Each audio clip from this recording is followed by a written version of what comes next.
यहाँ क्लिक करके आप आ सकते हो। emapi.bihar.gov.in के इस वेबसाइट पे आपको सबसे पहले आना है और यहाँ पे आपको सबसे पहले अपना अकाउंट क्रिएट कर लेना है। तो आपको अकाउंट कैसे क्रिएट करना है, तो यहाँ पे आपको डोंट हैव एन अकाउंट पे आपको क्लिक करना है। देन यहाँ पे यूजर रजिस्ट्रेशन का पूरा पेज आपके सामने आ जाएगा, जहाँ पे आपको अपना नेम देना है, यहाँ पे डेट ऑफ बर्थ देना है, जेंडर आपको सेलेक्ट करना है, कैटेगरी आपको बताना है किस कैटेगरी से आप आते हो, आपको अपना आधार नंबर देना है, मोबाइल नंबर देना है, यहाँ पे एक अल्टरनेट मोबाइल नंबर भी आपको प्रोवाइड करना है। अल्टरनेट नंबर जिसका आप दे रहे हो उनसे आपका क्या संबंध है वो चीज आपको यहाँ पे बताना है। एक ईमेल आईडी आपको यहाँ पे देना है, एड्रेस देना है, उसके बाद टाउन सिटी विलेज का नाम आपको देना है, फिर डिस्ट्रिक्ट का नाम देना है, स्टेट का नाम देना है, पिन कोड देना है। उसके बाद इस कैप्चा कोड को डाल करके रजिस्टर्ड नाउ पे आपको क्लिक करना है, फिर आप यहाँ पे रजिस्टर्ड हो जाओगे। यहाँ पे रजिस्ट्रेशन करने के बाद आपको लॉगिन वाले बटन पर क्लिक करना है। आपका जब यहाँ पे अकाउंट क्रिएट हो जाता है फिर आपको इसी वेबसाइट के होम पेज पे आना है और यहाँ पे आपको अप्लाई फॉर मापी पे क्लिक करना है। तो यहाँ पे आपको सबसे पहले अपना रजिस्टर्ड मोबाइल नंबर डालना है, जिस नंबर से आपने रजिस्ट्रेशन किया है। यहाँ पे आप मोबाइल नंबर डाल के जनरेट ओटीपी पे क्लिक करोगे। उसके बाद आपके मोबाइल पे ओटीपी आएगा जो कि 8 डिजिट का होगा। उस ओटीपी को आपको यहाँ डालना है और लॉगिन पे क्लिक करना है। अब यहाँ पे आप ई मापी के पोर्टल पर लॉगिन हो चुके हो। अब आपको यहाँ पे क्या करना है, अप्लाई फॉर मापी पे क्लिक करना है। उससे पहले दोस्तों आपको मापी हेतु शपथ पत्र ये जो है दिख रहा है, आपको यहाँ पे क्लिक करके इस शपथ पत्र को डाउनलोड कर लेना है। ये देखिए शपथ पत्र में क्या है, यहाँ पे आपको नाम देना है, जो भी आवेदक होंगे उनका नाम होगा, उसके बाद उनके पिता का नाम हो जाएगा या फिर पति का नाम हो जाएगा। आपका जो एड्रेस है उस हिसाब से यहाँ पे आपको एड्रेस, अपने एड्रेस में से मौजे का नाम देना है, फिर अपने एड्रेस का जो है थाना नंबर वो देना है, हल्का का नाम देना है, अंचल का नाम देना है, जिला का नाम देना है। और यहाँ पे क्या आप देख रहे हो, का निवासी हूँ, यानी कि आपको यहाँ पे कौन सा जिस एड्रेस पे जमीन है वो एड्रेस का डिटेल नहीं देना है, यहाँ पे आपको अपने एड्रेस का डिटेल देना है। उसके बाद सेकेंड में यहाँ पे आपको क्या करना है, जमीन जिस भी जिले में आता है उसका यहाँ पे जिला देना है, अंचल का नाम देना है, हल्का का नाम देना है, मौजे का नाम देना है, फिर यहाँ पे थाना नंबर देना है। उसके बाद जमीन का जो वॉल्यूम संख्या और पृष्ठ संख्या होगा वो आप यहाँ पे दे दोगे, जो कि आपको जमाबंदी के पोर्टल पर इजिली मिल जाएगा। देन यहाँ पे आपको जमाबंदी संख्या देना है। अब यहाँ पे आपको जमीन का खाता, खेसरा, रकबा और उसकी चौहद्दी जो है यहाँ पे फिल करनी होगी। तो जमीन का खाता आप यहाँ पे दे दोगे, खेसरा दे दोगे, रकबा दे दोगे, उत्तर में जो भी रैयत है उनका नाम दोगे, दक्षिण में दे दोगे, पूरब में दे दोगे और पश्चिम में दे दोगे। फिर यहाँ पे 2 ऑप्शन आपको देखने को मिलता है, जिसमें कि उपरोक्त सभी खेसरा मेरे शांतिपूर्ण दखल कब्जा में है तथा किसी भी जमीन पर किसी भी न्यायालय में वाद लंबित नहीं है, मेरे द्वारा दी गई विवरणी सही है तथा इन जमीन पर मेरा स्वामित्व है। तो इस पे आपको क्या करना है, टिक कर देना है। उसके बाद नीचे शपथकर्ता का नाम, उनका मोबाइल नंबर और एक सिग्नेचर करना है। इस फॉर्म को पहले आपको कंप्लीट कर लेना है।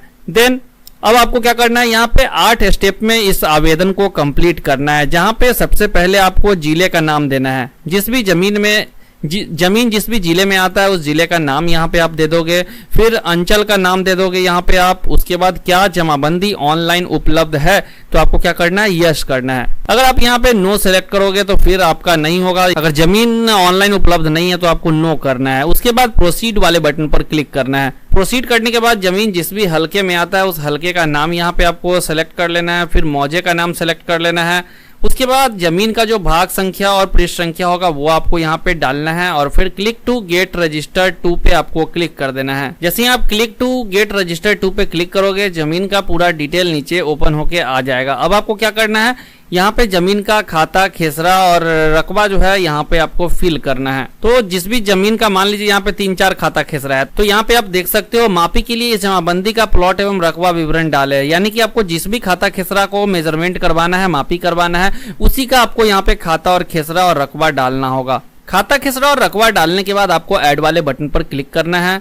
यहाँ पे आप देख सकते हो जो खाता, खेसरा और रकबा आपने फिल किया है वो ऐड हो चुका है। अब आपको इसी प्रकार से और भी खाता, खेसरा और रकबा डालना है, तो यहाँ पे खाता, खेसरा और रकबा डाल के आपको ऐड करते चले जाना है। देन आपको प्रोसीड वाले बटन पर क्लिक करना है। आपके सामने एक पॉपअप आएगा, क्या इस जमाबंदी के प्लॉट की पैमाइश करना चाहते हैं, तो आपको ओके करना है। अब दोस्तों यहाँ पे आपको एप्लीकेंट का डिटेल डालना होगा, जहाँ पे एप्लीकेंट का नेम हो जाएगा यहाँ। उसके बाद आप यहाँ पे अपने एप्लीकेंट जो है उनके फादर का नेम, हस्बैंड का नाम देना चाहते हो, जिनका नाम देना चाहते हो आप सेलेक्ट कर लोगे। उसके बाद उनके फादर या हस्बैंड का नाम यहाँ पे दे दोगे।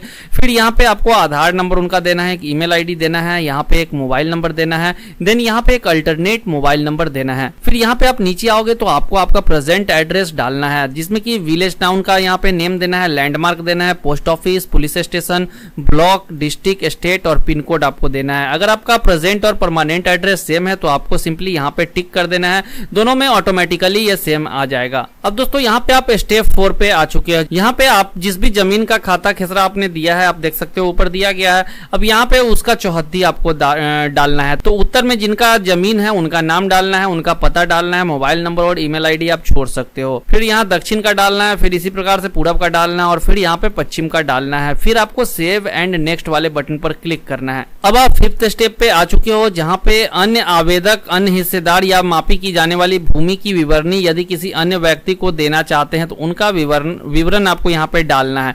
जो आप मापी करवाओगे तो किसी अन्य व्यक्ति को यहाँ पे शामिल करना चाहते हो, आपके कोई भाई हैं या फिर आपके कोई फरीकैन है, उनका नाम आप यहाँ देना चाहते हो, दे सकते हो, ठीक है। या फिर जिनसे आपका विवाद है आप उनका भी नाम यहाँ पे दे सकते हो। उसके बाद उनका एड्रेस आपको डालना है, मोबाइल नंबर डालना है, ईमेल आईडी अगर है तो ठीक है, नहीं तो यहाँ पे आपको ऐड वाले बटन पर क्लिक करना है। जैसे ही आप यहाँ पे ऐड करोगे तो उनका नाम और एड्रेस आपको देखने को मिल जाएगा। अब आपको सेव एंड नेक्स्ट वाले बटन पर क्लिक करना है। अब जिस जमीन को आप मापी करवाना चाहते हो, उनसे जिनके नाम पे जमीन है उनसे आपका क्या संबंध है तो वो आपको यहाँ पे डाल देना है। अगर आपके दादाजी के नाम से जमीन है तो आपको यहाँ पे दादाजी डाल देना है। अगर माँ के नाम से है तो आपको यहाँ पे माताजी लिख देना है, या फिर पिता के नाम से है तो पिताजी लिख देना है। खुद के स्वयं के नाम से है तो आपको क्या करना है, स्वयं यहाँ पे डाल देना है। फिर यहाँ पे क्या प्रश्नगत भूमि आवेदक के शांतिपूर्ण भौतिक दखल कब्जा में है, जमीन आपके दखल कब्जा में है तो आपको यस करना है। अगर नहीं है, उस पर किसी भी प्रकार का कोई दिक्कत है तो आपको नो करना है। फिर सीमांकन का उद्देश्य, आप क्यों करवाना चाहते हो, तो क्या उद्देश्य है, आप किस लिए करवा रहे हो। तो बगल के अगर रैयत जो है उनसे आपका विवाद है तो आपको लिख देना है बगल के रैयत से विवाद। फिर आप नीचे आओगे तो क्या आवेदक सीमांकन के लिए निर्धारित शुल्क का भुगतान करने के लिए सहमत है, जो यहाँ पे शुल्क दिया जाता है उसके लिए आप सहमत हैं तो आपको क्या करना है, यस करना है। फिर नीचे क्या प्रश्नगत भूमि टाइटल सूट अथवा भूमि से संबंधित कोई अन्य वाद से मुक्त है, जमीन जो है आपका उस पर किसी प्रकार से कोई केस तो नहीं है, ये चीज आपको यहाँ पे बताना है। अगर केस है तो यस करना है, अदरवाइज नो करना है। देन आप सामान्य प्रक्रिया के तहत मापी कराना चाहते हैं या तत्काल प्रक्रिया के तहत। दोस्तों यहाँ पे तत्काल प्रक्रिया के तहत अगर आप करवाते हो तो आपको पैसा थोड़ा सा अधिक लगेगा, बट जल्दी में आपका जमीन यहाँ पे मापी हो जाएगा। या फिर आप सामान्य प्रक्रिया चाहते हो तो आपको सामान्य प्रक्रिया वाले पे क्लिक कर देना है। फिर तत्काल प्रक्रिया का अगर आप यहाँ पे सिलेक्ट करते हो तो यहाँ पे बताया जा रहा है तत्काल प्रक्रिया में अमीन उपलब्ध नहीं रहने की स्थिति में समान प्रक्रिया के लिए आप सहमत हैं, तो अगर हैं तो यस करना है, नहीं तो नो करना है, ठीक है। उसके बाद आपको सेव एंड नेक्स्ट वाले बटन पर क्लिक कर देना है। अब यहाँ पे आप 7th स्टेप पे आ चुके हो, जहाँ पे आपको डॉक्यूमेंट अपलोड करने को कहा जा रहा है। तो यहाँ पे क्या है, सर्वे खतियान की कॉपी भी आप यहाँ पे अपलोड कर सकते हो। अगर आपके पास लगान का रसीद है तो सबसे बेस्ट है कि आप लगान का रसीद यहाँ पे अपलोड कर दो। आपके पास यदि दाखिल खारिज के बाद जो शुद्धि पत्र होता है, शुद्धि पत्र है तो वो आप डाल सकते हो। यहाँ पे खेसरा पंजी चालू खतियान की प्रविष्टि से संबंधित प्रति अगर है तो आप वो डाल सकते हो। सक्षम न्यायालय द्वारा पारित आदेश की प्रति है तो आप वो डाल सकते हो। यहाँ पे अगर कोई अन्य डॉक्यूमेंट है तो वो भी आप डाल सकते हो। तो आपको क्या करना है, जो भी डॉक्यूमेंट आपके पास है वो आप यहाँ पे सिलेक्ट कर लोगे। उसके बाद चूज फाइल पे क्लिक करके आपको यहाँ पे सेलेक्ट करके अपलोड कर देना है। देखिए जैसे ही आप अपलोड करोगे तो यहाँ पे डॉक्यूमेंट आपका जो है अपलोड हो जाएगा। अब क्या करना है, ये फर्स्ट डॉक्यूमेंट अपलोड हो गया। अब लास्ट में आपको यहाँ पे एक स्व घोषणा पत्र दिख रहा होगा, आपको क्या करना है, ये स्व घोषणा पत्र पे क्लिक करना है और जो आपने डाउनलोड करके इसे फिल किया है पीडीएफ बना करके आपको क्या करना है, यहाँ पे अपलोड कर देना है। दोनों डॉक्यूमेंट आपका अपलोड हो गया। और भी कुछ आप अपलोड अगर करना चाहते हो तो यहाँ से आपको क्या करना है, अपलोड कर लेना है। देन आपको क्या करना है, यहाँ पे उपरोक्त सभी खेसरा मेरे शांतिपूर्ण दखल कब्जा में है तथा किसी भी जमीन पर किसी भी न्यायालय में वाद लंबित नहीं है, मेरे द्वारा दी गई विवरणी सही है तथा इन जमीन पर मेरा स्वामित्व है। तो इस वाले ऑप्शन को आपको क्या करना है, सेलेक्ट करना है और सेव एंड नेक्स्ट पे क्लिक कर देना है। फिर आपको ओके करना है। अब यहाँ पे रिमार्क्स आप किसी भी प्रकार का कोई देना चाहते हो तो आपको रिमार्क्स दे देना है। उसके बाद यहाँ पे टिक करके सेव एंड नेक्स्ट पे क्लिक कर देना है। फिर आपको यहाँ पे ओके करना है। ओके करते ही दोस्तों एक टेम्परेरी नंबर यहाँ पे देख सकते हो आपकी जनरेट हो गया और वो क्या है, अंचल अधिकारी को सफलतापूर्वक जमा कर दिया गया है। दस्तावेज सत्यापन के बाद आप मापी शुल्क का भुगतान करेंगे, उसके बाद आपको मापी की तिथि दी जाएगी। मतलब यहाँ पे आपका टेम्परेरी नंबर आपको दे दिया गया। अब जो है अंचल अधिकारी आपके जो भी डॉक्यूमेंट आपने अपलोड किया है उसको वेरीफाई करेंगे, सभी कुछ सही होगा, फिर आपको भुगतान करना होगा। अब दोस्तों भुगतान की प्रक्रिया आप कैसे करोगे, इन सभी चीजों को भी इस वीडियो में मैं आपको बताने वाला हूं। तो यहाँ पे आपको एप्लीकेशन स्टेटस वाले बटन पर क्लिक करना है, फिर बुकिंग हिस्ट्री पे आप जैसे ही जाओगे तो यहाँ पे आप देख सकते हो आपने जो भी आवेदन किया होगा वो सभी आपको इस प्रकार से दिख जाएगा। उसी में आप नीचे जाओगे तो आपका जो आवेदन है वहां पे आपको लिखा हुआ दिख जाएगा अप्रूव फॉर पेमेंट। तो यहाँ पे आप देखोगे सबसे नीचे आपने जो आवेदन किया है वो आपको देखने को मिलेगा, जिसमें डॉक्यूमेंट वेरिफिकेशन पेंडिंग आपको लिखा हुआ दिख जाएगा। जैसे ही ये डॉक्यूमेंट वेरिफिकेशन हो जाएगा तो फिर अप्रूव फॉर पेमेंट यहाँ पे आपको लिखा हुआ दिखेगा। तो अब यहाँ पे पेमेंट आपको कैसे करना है, देन आप जब पेमेंट कर दोगे तो पेमेंट के बाद जैसे ही वहां पे स्वीकृति मिल जाएगी तो यहाँ पे देख सकते हो आप अमीन असाइन भी लिख दिया गया है। तो अमीन का आपको डिटेल कैसे पता चलेगा, ये सभी चीज इसी वीडियो में मैं आपको बताऊंगा, वीडियो में लास्ट तक बने रहें। तो आपको क्या करना है, पेमेंट करने के लिए यहाँ पे एप्लीकेशन स्टेटस वाले बटन पर क्लिक करना है और पेमेंट पेंडिंग वाले बटन पर क्लिक करना है। अब दोस्तों यहाँ पे देख सकते हो आपको click to proceed to payment वाला बटन दिख जाएगा। तो सिंपली आपको यहाँ पे क्या करना है, क्लिक करना है। उसके बाद जो जमा करता है, पैसा जो जमा कर रहे हैं उनका नाम देना है इंग्लिश में, हिंदी में, और यहाँ पे पेमेंट टू प्रोसीड पे आपको क्लिक कर देना है। अब दोस्तों यहाँ पे आपको डिपॉजिटर यानी कि जो पैसा जमा कर रहे हैं उनका नाम देना है इंग्लिश में, उनका एड्रेस डालना है और पेमेंट टू प्रोसीड वाले बटन पर क्लिक कर देना है। अब यहाँ पे आपको पेमेंट वाले ऑप्शन पे ले जाया जाएगा, जहाँ पे आप जैसे जमीन का अपना रसीद काटते हो वैसे ही आपको यहाँ पे पेमेंट करना है। तो आपको ई पेमेंट वाले बटन पर क्लिक करना है और यहाँ पे बैंक का नेम आपको सेलेक्ट करना है। अगर आप नेट बैंकिंग वगैरह से करना चाहते हो तो आप यहाँ पे कोई भी सेलेक्ट कर सकते हो, या फिर आप यूपीआई से पेमेंट करना चाहते हो यानी कि फोन पे या फिर गूगल पे से तो आपको state bank of India select करना है और सबमिट वाले बटन पर क्लिक कर देना है। देन यहाँ पे आपको नेट बैंकिंग का ऑप्शन देखने को मिल जाएगा। एसबीआई के नेट बैंकिंग से आप पेमेंट कर सकते हो, अदर किसी बैंक के भी नेट बैंकिंग से पेमेंट कर सकते हो, रुपे कार्ड, डेबिट कार्ड, इस सबसे भी आप पेमेंट कर सकते हो। सबसे इजी यहाँ पे आप यूपीआई से भी पेमेंट कर सकते हो। यूपीआई पे आप जैसे ही क्लिक करोगे तो यहाँ पे आपके सामने दो ऑप्शन आएगा, यूपीआई आईडी से आप पेमेंट कर सकते हो या फिर क्यूआर कोड से भी आप पेमेंट कर सकते हो। तो आपको क्या करना है, इस पे क्लिक कर देना है। क्यूआर कोड पे क्लिक करते ही आपके सामने एक क्यूआर कोड जनरेट हो जाएगा। इसको आपको अपना कोई भी यूपीआई ओपन करना है और स्कैन करके आपको पेमेंट कर देना है। पेमेंट करते ही यहाँ पे आप देख सकते हो your transaction status is success. अब आपको ओके करना है। फिर आपको इस पेज को रिफ्रेश वगैरह नहीं करना है, आपको 1 से 2 मिनट वेट करना है, ये पेज ऑटोमेटिकली रिफ्रेश हो जाएगा। अब देखिए इस प्रकार से आपका पेज रिफ्रेश होगा और आपका जो है रिसिप्ट यहाँ पे जनरेट हो जाएगा। अब आपको क्या करना है, इस रिसिप्ट को आपको अपने पास सेव करके रख लेना है या फिर आप इसका प्रिंट आउट भी ले सकते हो। अब इसी के नीचे दोस्तों आप आओगे तो आपको एक ऑप्शन देखने को मिलेगा, मापी के तिथि के लिए यहाँ क्लिक करें। अब आपको जिस भी डेट में चाहिए